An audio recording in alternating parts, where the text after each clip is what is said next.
우리 귀한 학장님과 또한 귀한 교수님들 또한 귀한 학생들을 하나님께서 보내주셔서 하나님 함께 주님의 나라를 이루어갈 수 있도록 은혜 내려주심에 감사합니다. 하나님 우리들 주님 잘 배우고 또한 잘 가르칠 수 있는 자들이 될 수 있도록 성령의 충만함으로 우리를 붙잡아 주시옵소서. 이 시간 우리에게 영육간의 강건함을 더하여 주시고 우리들 더욱더 주님을 알아갈 수 있는 지혜를 또한 지혜의 근본이신 그분께서 우리에게 주시옵소서. 모든 걸 주님께 맡겨오며 거룩하신 예수 그리스도의 이름으로 기도합니다. 아멘.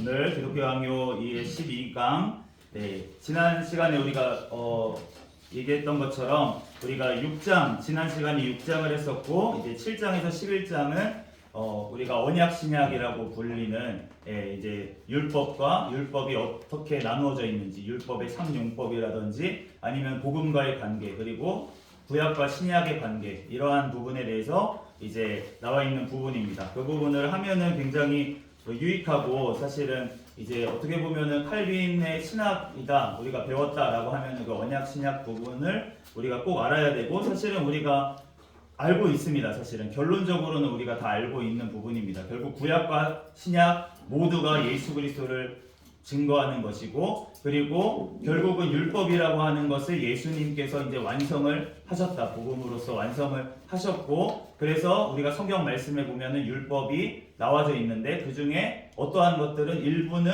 우리가 회개하게 하기 위해서 주시는 말씀이 있고 그리고 어떠한 부분은 죄를 억제하는 기능을 하는 그러한 말씀들이 율법이 있고 또 어떠한 말씀들은 신자로서 이제 믿는 자들이 어떻게 하나님의 말씀을 지키면서 살아가야 될지 실천하면서 살아가야 될지 이러한 부분들 이렇게 율법이 3융법으로 나눠진다라는 것을 이제 얘기를 하는 부분이 이제 저희가 지금 다루지 않은 7장에서 11장까지의 내용이 되겠습니다. 그래서 그 부분은 이제 나중에 기회가 되면은 같이 공부를 하는 것으로 하고 오늘은 이제 지난 시간에 6장에서 우리가 얘기한 것이 바로 예수 그리스도께서 이제 중보자가 되셔야 된다. 왜 꼭 중보자가 있어야 되는지 필연성에 대해서 우리가 다뤘는데 그러면 이제는 오늘은 왜 예수 그리스도만이 중보자의 직분을 감당하실 수가 있는지 그것을 감당하기 위해서 바로 하나님의 아들이 사람이 되셨다라는 것에 대해서 우리가 공부하도록 하겠습니다. 오늘 12장의 제목은 그리스도는 중보자의 직분을 성취하시기 위하여 사람이 되셔야 하셨음.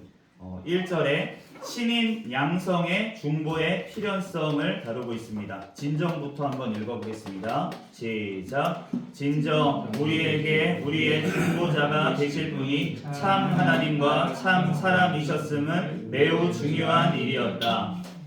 우리 기독교 신학에 있어서 사실은 가장 중요한 부분이라고 할 수 있는 것이 바로 이 예수님에 관한 것인데 결국은 예수님께서 참 하나님이자 참 사람이시다. 이 부분에 다루기 위해서 몇백 년간의 그 교회 그런 회의를 거쳐서 결국은 지금 우리가 배우고 있는 그러한 이 신성과 인성의 관계에 대한 이러한 부분들에 대해서 이제 신학적으로 정립이 되었던 것인데 이러한 것들이 사실은 삼위일체와도 밀접하게 연관이 되어 있기 때문에 결국은 기독교 신학의 어떻게 보면 가장 뿌리라고 볼 수 있는 부분이고 이 부분에서 잘못 알고 있고 성경을 잘못 이해하게 되면 그러면 이단으로 가게 되어 있습니다. 그렇기 때문에 우리가 이 부분을 잘 알아야 되고 잘 가르쳐야 되는데 그래서 우리가 이 가장 중요한 부분 예수님의 성육신이라는 것은 결국 영원하신 하나님의 아들이 사람의 아들이 되셔서 하나님이시자 사람으로서 그 두 본성 신성과 인성 가운데 우리를 위한 대속의 중보를 이루신 것 이것이 기독교의 또한 성경 말씀의 핵심인 줄로 믿습니다. 디모데전서 2장 5절 말씀을 같이 한번 읽겠습니다. 시작.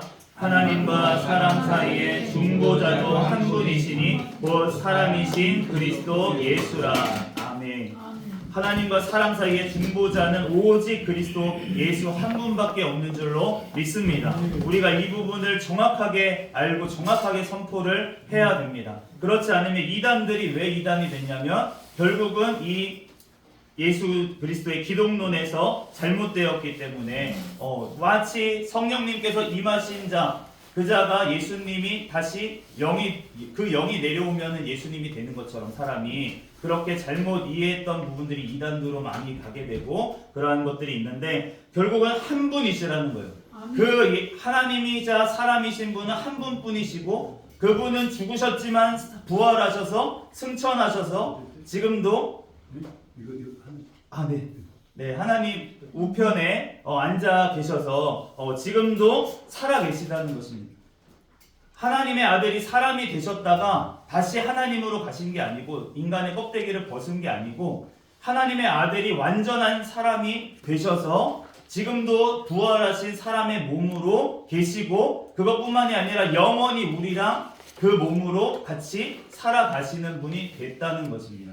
그렇기 때문에 우리가 영원한 새하늘과 새 땅에 들어가게 되면 우리가 보는 분은 누구입니까? 우리와 같은 인간의 모습을 한 하나님, 그분이 바로 예수님이신 줄로 믿습니다. 그분의 손과 그분의 옆구리를 보면 우리는 그분을 알아볼 수가 있습니다.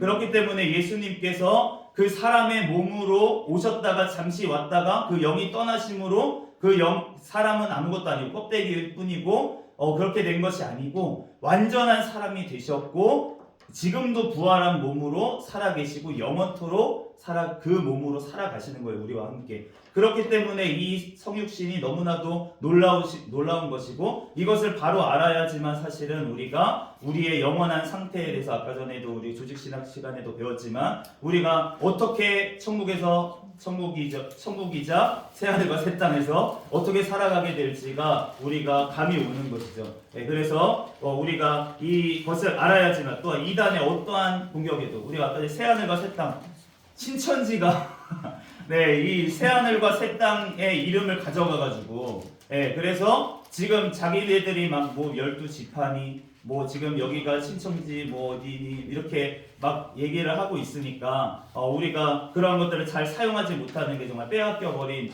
그래서 새하늘과 새 땅이라고밖에 얘기할 수 없는 신천지라고 한자로 쓸 수가 없는 이런 안타까운 상황 가운데 있는데 우리가 하나님께서 분명히 새하늘과 새 땅 그곳이 우리의 목적이고 우리가 그곳이 궁극적인 우리의 살아갈 곳인 줄로 믿습니다. 그래서 오늘 따라서부터 한번 읽어보겠습니다. 시작. 따라서 하나님의 아들이 우리를 위하여 임마누엘 즉 우리와 함께 계시는 하나님이 되셔야 했다. 실로 이 법칙에 따라 그의 신성과 사람들의 본성이 상호적인 결합 가운데 서로 견고해졌다. 이 결합됐다. 오늘 임마누엘이라고 하는 이 말이 하나님이 우리와 함께 계시다. 우리가 너무나도 잘 알고 우리가 임마누엘이시다. 예수님이 임마누엘이시지 라고 이제 단편적으로 우리가 이해를 하고 있지만 사실은 이 임마누엘 하나님이 우리와 함께 하신다 라는 말에 바로 예수님께서 사람의 몸을 입고 이 땅에 오실 것이다 라는 것이 포함되어 있는 말이라는 것을 우리가 알게 됩니다. 왜냐하면 이사야 7장 14절 말씀을 한번 읽어보겠습니다. 시작. 그러므로 주께서 친히 징조를 너희에게 주실 것이라. 보라, 처녀가 잉태하여 아들을 낳을 것이요 그의 이름을 임마누엘이라 하리라. 그러니까 예수님께서 이 땅에 오시는데 그런데 사람의 몸을 입고 지금 처녀가 잉태하여 아들을 낳을 것이다. 그것이 바로 징조고 그리고 그것이 임마누엘 하시는 것을 우리에게 보여주시는 거다. 그의 이름이 임마누엘이다. 이 말이 결국은 하나님께서 성육신을 통해서 하나님께서 사람이 되셔서 이 땅 가운데 우리와 함께 하시겠다라고 하는 약속이 바로 들어있다는 것입니다. 이것이 마태복음의 성취가 되었죠. 예수님께서 1장 23절 말씀도 읽겠습니다. 시작. 보라, 처녀가 잉태하여 아들을 낳을 것이요 그의 이름은 임마누엘이라 하리라 하셨으니 이를 번역한즉 하나님이 우리와 함께 계시다 함이라. 하나님이 우리와 함께 하시는 방법이 죄가 없어야 되는데 그런데 그 죄를 없이 하는 방법이 바로 하나님께서 사람이 되셔서 우리 인류의 죄를 속죄해 주시는 방법밖에는 그 공의와 주님의 사랑을 동시에 이루는 방법은 그 방법밖에 없기 때문에 우리에게 그 방법으로 오셨다는 것이고 그리고 그것이 바로 임마누엘 한다는 하나님이 우리와 함께 하신다는 증거가 바로 하나님이 친히 사람이 되시는 방법을 통해서 우리와 함께 하시는 것이다 라는 것입니다. 비록부터 한번 읽어보겠습니다. 시작. 비록 사람이 모든 오점으로부터 자기를 순수하게 지켰다고 하더라도 그의 상태는 중보자가 없이 하나님께로 나아갈 수 있을 정도로 고상하지는 않았을 것이다. 이 하나님께서 우리가 태초에 아담이 창조가 되었고, 그리고 이 사람이 하나님 앞에 순종할 수도 불순종할 수도 있는 상태에 우리가 놓여 있다고 배웠었는데, 그런데 그 상태라고 할지라도, 아담이 죄를 짓기 전에 그 순수한 상태라고 할지라도 그의 상태는 중보자가 없이는 하나님께로 나아갈 수가 없다라는 것을 얘기하고 있습니다. 그런데 이것을 어떻게 아셨습니까? 우리가 뒤에 나오겠지만 하나님께서는 미리 아셨다는 것이죠. 예지를 하셨다라는 것입니다. 2절에 우리의 것을 취하시고 자기의 것을 우리의 것으로 삼으심. 하나님의 아들부터 읽어보겠습니다. 시작. 하나님의 아들 자신이 사람의 아들이 되셔서 우리의 것으로 취하심으로 자기의 것을 우리에게 옮기시고 본성상 자기에 속한 것을 은혜로 우리의 것으로 삼아주시지 않으셨다면 과연 누가 이 일을 할 수 있었겠는가? 그는 자기에게 고유한 것을 우리에게 주시기 위하여 그리고 하나님의 아들이자 사람의 아들로서 자기가 우리와 같아지시기 위해서 우리의 고유한 본성을 기꺼이 취하셨다. 하나님의 아들이 사람의 아들이 되셔서 옮겨주셨다는 것입니다. 우리에게 좋은 것을 우리에게 옮겨주시고 그리고 본성상 자기에게 속한 것을 우리에게 주셨다라는 것입니다. 우리가 창세기 2장 23절에서 24절 말씀에 보면 우리가 아는 것처럼 하나님께서 사람을 창조하셨는데 그 하와를 창조하실 때 아담을 통해서 하와를 창조하신 것을 알 수가 있습니다. 그리고 나서 주신 말씀이 2장 23절 24절인데 아담이 이르되 이는 내 뼈 중에 뼈요 살 중에 살이라 이것을 남자에게서 취하였은즉 여자라 부르리라 하니라. 이러므로 남자가 부모를 떠나 그의 아내와 합하여 둘이 한 몸을 이룰지로다. 이 말씀을 주님께서 주시면서 사실은 부부에 대해서 사람에 대해서 말씀을 하신 부분이 분명히 있죠. 그럼에도 불구하고 사실은 이 말씀 안에는 바로 하나님께서 우리에게 오셔서 사람이 되셔서 우리와 함께 되셔서 연합하시겠다고 하는 예언의 말씀이 같이 들어있는 줄로 믿습니다. 그것을 우리가 알 수 있는 것은 로마서 에베소서 말씀 우리 뒤에 보면은 에베소서 말씀 5장 29절에서 32절 말씀을 보면 알 수가 있는데 우리 같이 한번 중요한 구절이니까 한번 읽어보겠습니다. 에베소서 5장 29절에서 32절 말씀 시작. 누구든지 언제나 자기 육체를 미워하지 않고 오직 양육하여 보호하기를 그리스도께서 교회에게 함과 같이 하나니 우리는 그의 몸의 지체임이라. 그러므로 사람이 부모를 떠나 그의 아내와 합하여 그 둘이 한 육체가 될지니 이 비밀이 크도다. 나는 그리스도와 교회에 대하여 말하노라. 지금 이 말씀 아까 전에 읽었던 우리 창세기 2장의 말씀이 바로 그리스도와 교회에 대해서 예표하신 말씀이다라고 지금 말씀하고 있습니다. 그렇기 때문에 이 비밀이 크도다라고 말씀을 하셨는데 결국은 그리스도께서 지금 이 말씀이 예수님이 이루셨다는 것인데 둘째 사람인 예수 그리스도를 얘기하고 있죠.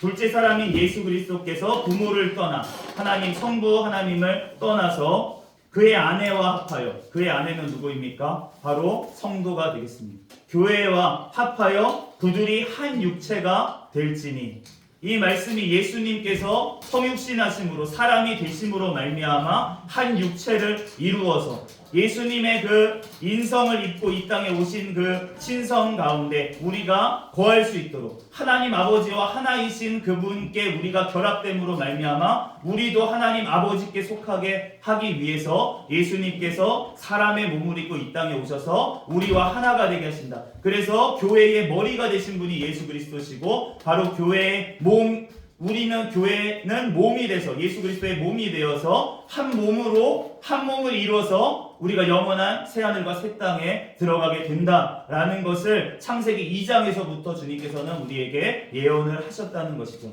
그렇기 때문에 이 비밀이 너무나도 크고 그 그리스도와 교회에 대해서 말하노라. 그런데 우리가 33절을 안 읽었지만 너네가 남편과 아내도 서로 존경하고 서로 사랑하라고 말씀을 하셨죠.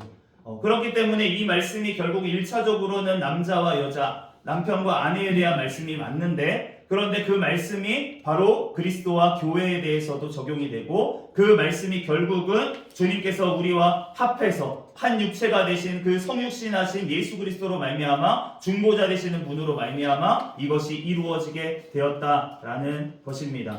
3절에 인성에 따라서 죽음을 죽으시고 신성에 따라서 죽음을 죽이심.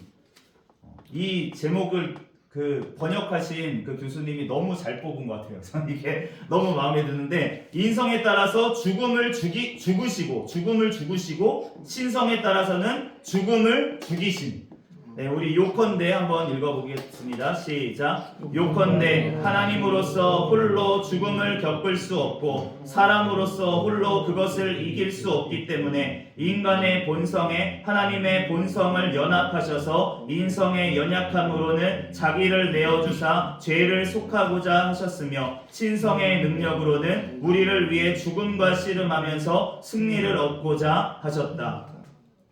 결국은 예수님께서 왜 신성과 인성을 가지신 분이어야 되냐, 우리의 중보자가 왜 두 하나님이자 사람이어야 되냐면, 인성에 따라서는, 사람의 속성에 따라서는 자기 자신을 제물로 우리의 죄를 대신 지시고 죽어주셔야 되기 때문에, 하나님은 죽을 수가 없는 존재이기 때문에 우리를 위해서 죽어주시기 위해서는 사람이 되셔야 했고, 그렇기 때문에 인성을 가지고 오셨고, 그리고 신성에 따라서는 그냥 인간으로는 죽음의 권세를 이길 수가 없기 때문에 하나님이셔야 했다. 그렇기 때문에 신성을 가지신 분, 그러니까 신성과 인성을 동시에 가지신 예수 그리스도 외에는 다른 구원의 방법이 없다. 그래서 하나님께서는 필연적으로 중보자 예수 그리스도를 통해서, 그분께서 하나님이시자 참 사람이신 그분을 통해서, 신성과 인성을 동시에 가지신 그분을 통해서 구원을 하신 것이다 라는 것입니다.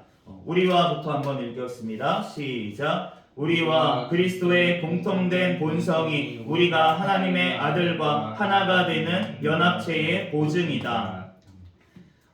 신성뿐만이 아니라 인성을 가지신 예수 그리스도와 연합되는 것, 그것이 바로 우리 구원의 보증이다. 예수님께 붙어있는 것, 생명책에 기록되는 것, 그것이 바로 우리 구원의 보증이 되는 것이다 라는 것입니다. 로마서 6장 3절에서 5절까지 말씀을 같이 한번 읽겠습니다. 시작. 무릇 그리스도 예수와 합하여 세례를 받은 우리는 그의 죽으심과 합하여 세례를 받은 줄을 알지 못하느냐. 그러므로 우리가 그의 죽으심과 합하여 세례를 받음으로 그와 함께 장사되었나니 이는 아버지의 영광으로 말미암아 그리스도를 죽은 자 가운데서 살리심과 같이 우리로 또한 새 생명 가운데서 행하게 하려 함이라. 만일 우리가 그의 죽으심과 같은 모양으로 연합한 자가 되었으면 또한 그의 부활과 같은 모양으로 연합한 자도 되리라. 아멘.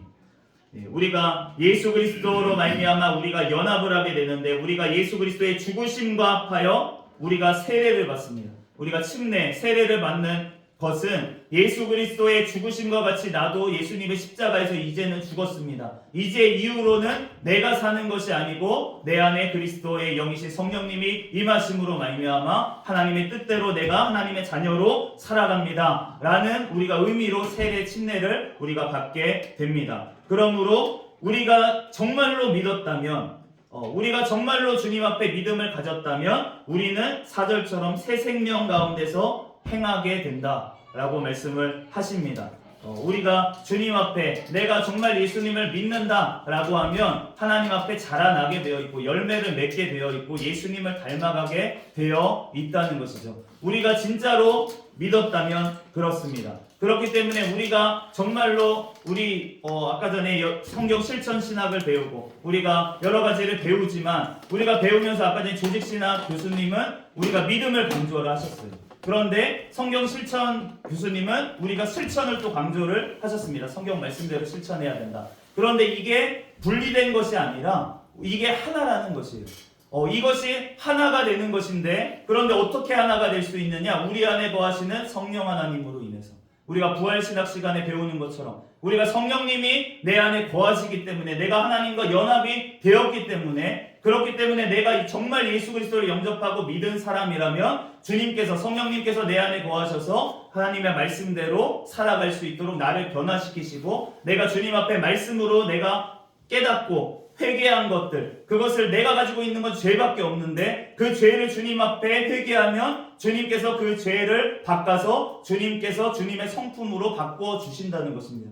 그러니까 내가 하는 것이 아니고 주님의 말씀과 성령을 통해서만 이 모든 일이 이루어진다. 그러므로 새 생명 가운데 행하게 되는 것도 내 힘으로 하는 것이 아니라 주님께서 내 안에서 살아계셔서 나에게 소원을 두고 행하게 하신다라는 것입니다. 그러므로 우리가 주님의 그 음성에, 우리가 성령님의 또한 음성에 늘 세미하게 기도하면서 또 주님의 말씀 안에서 묵상함으로 들어서 우리가 그 안에서 늘 살아가야 될 줄로 믿습니다. 그렇다고 우리의 구원이 없어지지는 않지만 주님의 뜻대로 우리가 나아가지 못했을 때는 아까 전에 우리가 여러 시간에 들은 것처럼 징계가 있다는 것. 왜냐하면 사랑하기 때문에 징계가 있다는 것. 네, 저도 징계를 받고 돌아왔는데 징계를 안 받으면 사실은 사생아라고 그렇게 말씀을 하시고, 그런데 주님께서 징계를 하고 싶어서 하시는 게 아니라 하나님께서는 나를 사용하시기 위해서, 나를 주님의 것으로 사용하고 하나님께서 마지막 날에 그 영원한 천국의 영원한 새하늘과 새 땅에 우리가 들어갈 때 정말 우리에게 상 주시기를 원하시기 때문에 주님께서 나를 인도하시고 징계도 어쩌다가 하실 때가 있다는 것, 그것을 우리가 기억할 때 우리가 징계 가운데서도 우리는 실망하지 아니하고 그 살아계신 하나님, 지금도 모든 마귀의 권세도 가지시고 부리시는 그 하나님을 기억할 때 우리가 실망하지 아니하고 구원에서 우리가 떨어질까봐 걱정하는 것이 아니라 주님 앞에 내가 하나님 뜻대로 살지 못한 것을 회개하면서 주님 앞에 그 사랑 안에 다시금 우리가 나아가게 될 줄로 믿습니다. 4절에 성육신의 목적은 대속을 통하여 화목을 이루시기 위함이다. 모든 세대에부터 읽겠습니다. 시작. 모든 세대에 있어서 심지어 율법이 아직 공표되지 않았을 때에도 중보자는 피 없이는 약속되지 않으셨다. 피 흘림이 없은즉 죄사함이 없다라고 하는 이 말씀, 히브리서 9장 22절에도 나오는 이 말씀이 피 흘림이 없으면 결국은 죄사함이 없기 때문에 대속을 통해서만, 피 흘림을 통해서만 속죄를 할 수가 있고 화목할 수가 있다라는 것입니다. 그 말씀이 이사야서 53장 4절에서 6절까지 말씀 한번 같이 읽겠습니다. 시작. 그는 실로 우리의 질고를 지고 우리의 슬픔을 당하였거늘 우리는 생각하기를 그는 징벌을 받아 하나님께 맞으며 고난을 당한다 하였노라. 그가 찔림은 우리의 허물 때문이요 그가 상함은 우리의 죄악 때문이라. 그가 징계를 받음으로 우리는 평화를 누리고 그가 채찍에 맞음으로 우리는 나음을 받았도다. 우리는 다 양같아서 그릇 행하여 각기 제 길로 갔거늘 여호와께서는 우리 모두의 죄악을 그에게 담당시키셨도다. 아멘. 하나님의 아들이부터 같이 읽겠습니다. 시작. 하나님의 아들이 우리의 육체를 취하기를 원하셨으며 또한 아버지로부터 그러한 명령을 받아들이신 유일한 목적은 친히 희생 제물이 되셔서 아버지가 우리를 너그럽게 보시도록 하는 데 있었다. 로마서 3장 25절에서 26절 말씀을 읽겠습니다. 시작. 이 예수를 하나님이 그의 피로써 믿음으로 말미암는 화목제물로 세우셨으니 이는 하나님께서 길이 참으시는 중에 전에 지은 죄를 간과하심으로 자기의 의로우심을 나타내려 하심이니 곧 이때에 자기의 의로우심을 나타내사 자기도 의로우시며 또한 예수 믿는 자를 의롭다 하려 하심이라. 하나님은 그리스도를 통해서 참 하나님이자 참 사람이신 그리스도를 통해서 자기 자신의 제물과 속죄 제물과 희생 제물로 드리심으로 우리를 위한 속죄와 용서와 화목을 하나님께서 이루셨다라는 것입니다. 그러니까 우리가 믿음으로 말미암아 우리의 행함으로는 절대 구원에 이를 수가 없기 때문에 원죄로 말미암아 자범죄만 짓다가 영원한 심판 불못에 들어갈 수밖에 없는 우리 가운데 예수 그리스도께서 참 하나님이자 참 사람이신 그분께서 자기 자신을 제물, 속죄 제물, 화목 제물로 들이심으로 말미암아 우리를 그 하나님의 그 의로우심은 무엇입니까? 죄의 값은 사망이다라는 의로우심을 예수님의 십자가의 그 심판을 통해서 이루셨고, 그리고 예수 믿는 자를 의롭다 하신 것을 예수 그리스도께서 부활하심으로 말미암아 예수 그리스도와 함께 연합한 자들도 죽은 자들도 모두 다 예수 그리스도 안에서 다시 살아나는 부활에 이르게 하셨다라는 것입니다. 로마서 8장 3절에서 4절 말씀도 읽겠습니다. 시작. 율법이 육신으로 말미암아 연약하여 할 수 없는 그것을 하나님은 하시나니 곧 죄로 말미암아 자기 아들을 죄 있는 육신의 모양으로 보내어 육신의 죄를 정하사 육신을 따르지 않고 그 영을 따라 행하는 우리에게 율법의 요구가 이루어지게 하려 하심이니라. 아멘. 하나님께서 우리를 구원하신 목적이 단순히 우리가 영원한 새하늘과 새 땅에 들어가게 하는 것, 그것이 목적이긴 한데, 그런데 그것에 이르게 하기까지 우리에게 무엇을 하기를 원하시냐면 육신을 따르지 않고 그 영을 따라 행하는 우리에게 율법의 요구가 이루어지게 하려 하십니다. 하나님의 자녀가 하나님의 자녀로 회복되어지는 것, 그것이 하나님의 목적인 줄로 믿습니다. 그것이 궁극적으로는 새하늘과 새 땅에 들어갈 때 우리가 이루어질 것이지만 이 땅 가운데서도 이루어지는 과정 가운데 있다라는 것을 우리가 알게 될 때, 우리가 내가 믿었다고 해서 내가 막 살아야지 라고 하는 우리가 어떠한 오류들에 빠지지 않고, 내가 믿었기 때문에, 정말 주님의 그 사랑을 알았기 때문에, 주님의 예수 그리스도의 그 희생을 알았기 때문에 이제는 내가 사는 것이 아니고 내 안에 예수 그리스도께서 사십니다 라는 고백이 우리에게 나와야 할 줄로 믿습니다. 5절부터는 이제 잘못된 견해에 대한 이제 변증의 부분인데요. 5절에 그 오지안더라고 하는 사람의 견해에 대해서 비판을 하고 있는데, 이 안드레아스 오지안더라고 하는 이 신학자는 사람이 처음에 부여받은 미완의 본질적이, 그러니까 이 사람이 주장하는 것은 뭐냐면, 하나님의 형상으로 우리가 지어졌다라고 하는 그 구절을 두고, 하나님의 형상으로 지어졌으니까 우리가 하나님의 형상이 무엇일까라고 이 사람은 생각한 거예요. 그런데 이 하나님의 형상이 뭘까? 그리스도가 하나님이시잖아. 그러니까 그리스도의 형상일 거야 라고 이제 얘기를 하는 거예요. 그런데 그러면 그리스도가 누구시냐? 그리스도께서 그러면은 원래부터 죄와 무관하게 만약에 죄를 안 지었더라도, 아담이 죄를 안 지었더라도 예수님께서 성육신을 하셨을 것이다. 왜냐하면 우리에게 모범을 보여주기 위해서, 어떻게 살아야 진짜 인간답게 사는 것인지 보여주기 위해서 성육신을 하셨을 것이다. 만약에 아담이 범죄하지 않았더라도 라고 이제 주장을 하게 되었습니다. 그런데 이러한 것이 아니라고 지금 이제 반박을 하면서 얘기를 하는 부분입니다. 그래서 그 어떤부터 한번 읽어보겠습니다. 시작. 그 어떤 말씀도 죄가 없이 평안히 살고 있는 사람들에게 사랑을 베푸시기 위해서 그리스도가 육신을 입으셨다고 가르치지는 않는다. 성령은 구속과 성육신 이 두 가지가 하나님의 영원한 작정에 의하여 함께 연결되어 있다고 선포하신다.